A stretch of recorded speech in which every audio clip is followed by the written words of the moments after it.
Okay, so very good morning, everybody. It is Thursday, the 22nd of July. So yesterday I touched on the fact that you are not defined by what happens to you, but rather by how you deal with what happens to you. And that's so important. So going back to developing mental toughness.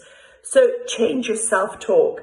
Gandhi says that there's that little voice inside our head that is always talking, whether we choose to listen to it or not, whether that be the voice of discipline, the voice of regret, whatever. So because of that little voice, self-talk is what you say to yourself internally, okay?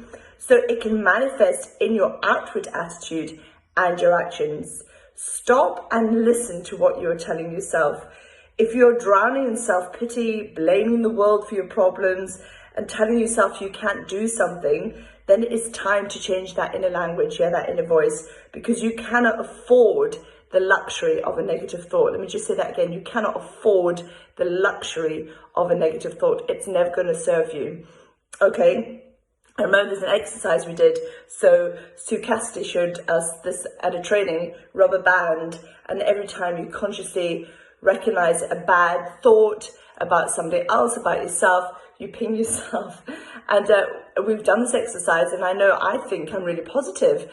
And wearing this rubber band, in day 3, I had bruises. So I had a lot of work to do on that inner self, that self-talk and that self-worth and the self-value, the self-discipline, the self-respect, all of the self words. So change your focus. Okay, yes, you may be lost. Yes, you may have had a setback. You failed. But when you confront failure, some people will waste all their energy dwelling on it. We don't want to be those people, okay? So don't play that tape over and over again in your head. Change your view. Embrace the gift of failure. Leverage that hurt to become stronger and more agile, and harness the energy you're wasting by playing that defeat tape and use it to drive towards your next goal. Have a wonderful day. Send you lots of love and light.